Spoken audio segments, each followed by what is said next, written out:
There is the Monster Energy truck out on this rainy afternoon. I would definitely not recommend drinking that, but I know a lot of young people, including my son, like it. We're here at the Circle K on a rainy afternoon, and we are going to talk today about some of the driver formerly known as James's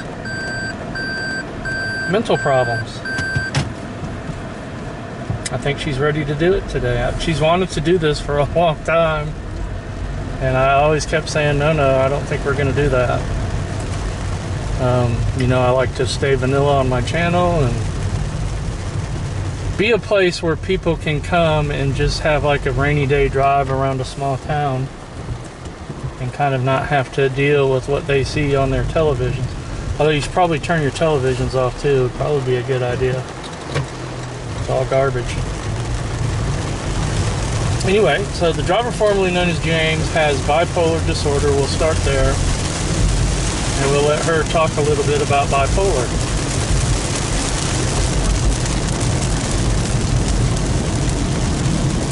Come on.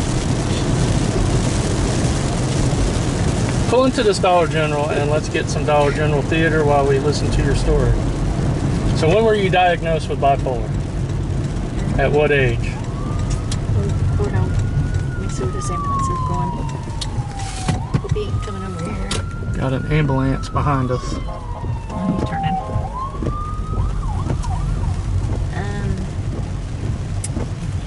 So this is obviously a very difficult subject for her to talk about, even though she's wanted to do it forever. And I know my memory card is full and we're going to have to stop somewhere along here so I can delete files, but we're going to just go till it fills up. Go ahead, pull in here and park. Let's get a good shot of the Dollar General. And you can see some of some Dollar General action.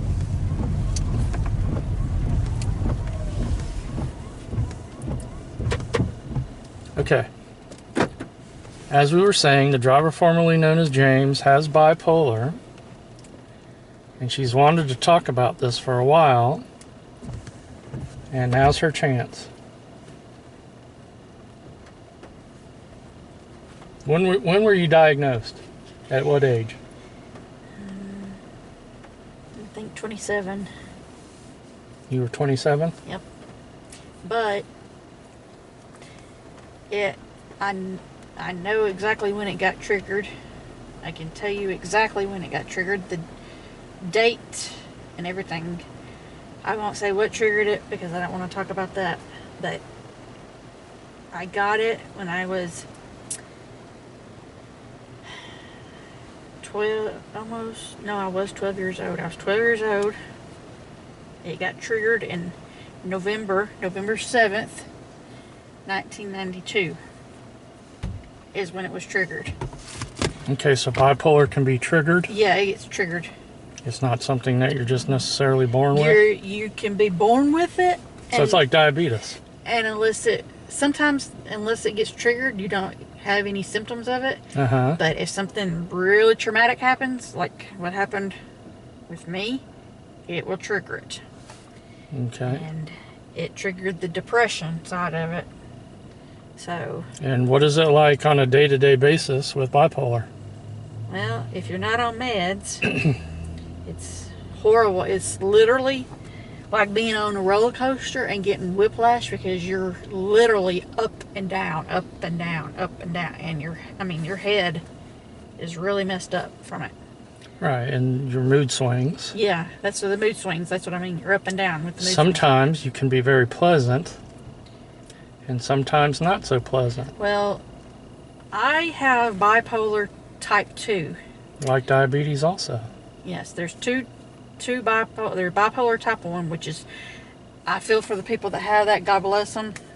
My prayers are with them because I believe they have it way worse than I do. Because they get actual full-blown mania. They can have hypomania, which is what I have hypomania and depression. They have mania, hypomania, depression. They can also have psychosis and can typically They will hear voices like a schizophrenic. And sometimes they do have schizophrenia with their bipolar type 1. I am fortunate that I do not have that. So I feel for them. Okay, let's real quick talk about your other affliction that you have, which is the one where you go silent and can't even say hello when the camera's rolling. Oh. Avoidant? Yes, I have avoidant personality disorder. And they're not real sure what causes it, but they think that trauma actually causes that too. As far as I can remember, I have been like this my whole entire Well, I remember life. you telling me that you would go somewhere like to a crowded place and Yeah. you would hide behind your dad. Yeah, I've always hid behind my dad. Because you didn't want to be seen? Yeah, I do not like being seen. I don't like people looking at me. I feel like I'm being stared at and judged. Oh, hey, I have that when we go to restaurants. Yeah, I cannot say I hate restaurants. And So that would cause you then to not even be able to just blurt out hello. yeah, because I don't want any attention on me. All right. Literally, I hate attention. I'm not, you know how you have some people that love attention on them? I do know that. I don't like I would say being that, around them kind of people. and you know, I'm not talking out of school here. We're very good friends, but I would say my son's mother is the exact opposite. Yeah, but she likes to be attention and likes she to. does, but for some reason, I am very, very, very comfortable with her. I mean, we go out Right, to eat with her, That's and polar opposites attracting. she keeps me distracted if we're eating. I've explained myself to her too, so she has been really understanding of me. And we go out to eat. We get someplace away from everybody, where nobody's at, and she talks to me the whole time and keeps me distracted. I have not had. Usually, I have a panic attack. I have not had a panic attack with her yet. So, what would you say? Okay, sorry about that. My memory, I knew my memory card was about to fill up, and it did. So now I've deleted some files, and we're going to start over. I was about to ask, what advice would you give to someone who maybe has these kind of symptoms and has not been diagnosed? Would you? I would say see a psychiatrist. Do not see a family doctor, because I cannot tell you how many times a family doctor has misdiagnosed me, and I have been on so many different meds. So you definitely want to seek a specialist. Yeah. You don't want to see somebody who thinks that they know what they're doing and they're not. And you recommend someone with these kind of symptoms going on meds? Well, if it were... The bad thing about bipolar depression, this is one thing I do need to say. Bipolar depression is completely different from just, regular depression. I am on meds for my depression. The thing is that it does not stop depression. It barely takes the edge off of my depression. And a lot of people with bipolar are treatment resistant. Their depression is treatment resistant. Right. There's no meds for it. And, I mean, they're just basically stuck with that crap in their head. Until they can't take it anymore. Yes, and that's why so many people commit suicide. And it's not good. But I mean, you'd think we could get some medical advancements here. yeah. And for diabetes too. I mean, diabetes seems like that can be cured. But they just want to stick you on medicine. Now my hypomania, I've been hospitalized one time, and I was in the hospital I went full blown. I don't get mania, but they had put me on this medicine that was supposed to be a mood stabilizer for my hypomania, and instead of calming me down, it threw me into a full blown mania episode. I was up for like 3 or 4 days straight. Running around like cornholio. Oh, no, I was working. You will give me all your caca. Did not sleep.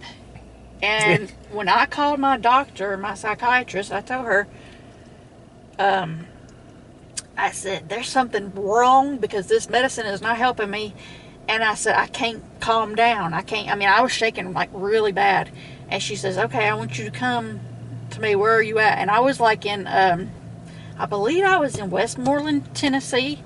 She's in Lebanon, Tennessee. Now, that's like a 45-minute drive. And I was there in like 20 minutes. And she looked up when I walked in. She said, I just got off the phone with you. What are you doing here already? And I said, I'm manic. And I went voluntarily. She asked me because I couldn't calm down, and I was scared of what was going to happen if I didn't get, put somewhere. They didn't, it was voluntary. It was a hospital. They were good to me. They did not treat me bad. There was one nurse there that treated this one poor guy who, I think he had overdosed or something on something, and his brain was literally, really messed up. She treated him like absolute crap. Well, guess what? I told on her because I didn't like how she was treating him. Well, good. But they treated me all right. But she looked, you could tell she looked down on us because we had mental problems. All right. I hate those kinds of people. But you think those people wouldn't be doctors? No, she was just a nurse. Well, you think those people wouldn't be involved with any kind of treatment, but yeah. But yeah, they are. They don't thoroughly go through and check bedside manner. No. At any medical. Now, my favorite nurse there was this black man, and he was the kindest soul. He made me feel like I was a human being. All right. And let's see. But I got on medicine in there. It worked. I got out when I started. I told him, I said, I feel better. I feel like I'll be all right if I go home, and they let me go.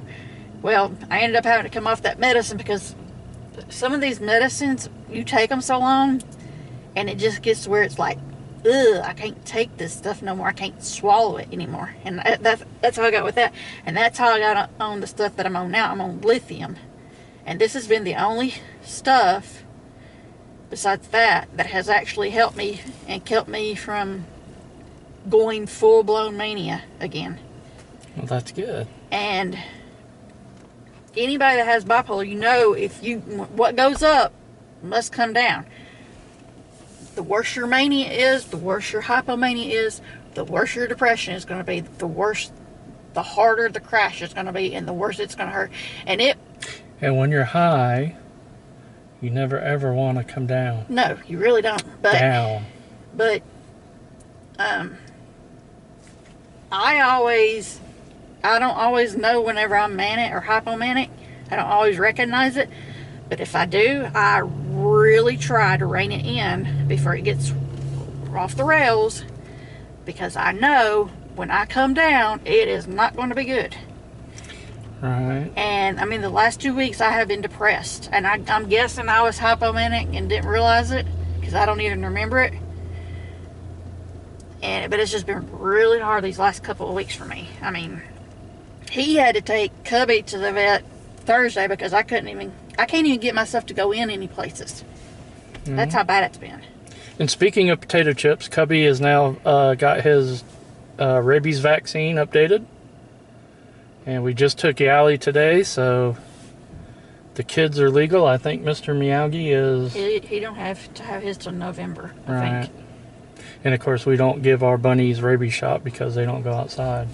Oh, Mr. Miyagi don't either, but he's still getting his in case. Just in case. Yeah. Do they even have vaccines for bunnies for rabies? I think so. All right, so do you got any closing thoughts? If anybody watching this has any questions or you're concerned about your own mental health, you could leave us a comment. I'm sure that the driver formerly known as James will monitor this video. I want to say, this is what I want to say. Because, you have these people that get sick, they got cancer, or everybody is there for them. Everybody is there helping them. But you see these mentally ill people, and everybody's backing away from them. Like there's some kind of... Well, it can be scary. So. It can be. But guess what? It's scarier for the person that's actually dealing with it. Because you have no idea what is going through their heads. Because especially if they're hearing voices, those voices are probably not telling them very nice things. And are probably telling them to do something mean to themselves. All right, guys. So, like I said, if you have questions, I'm sure the driver formerly known as James will field them, right? Yeah. And you can, maybe if feel like you don't have anyone to talk to about these problems, you can come in and leave a comment, and driver formerly known as James will, I'm sure, be happy to talk to you. Or you can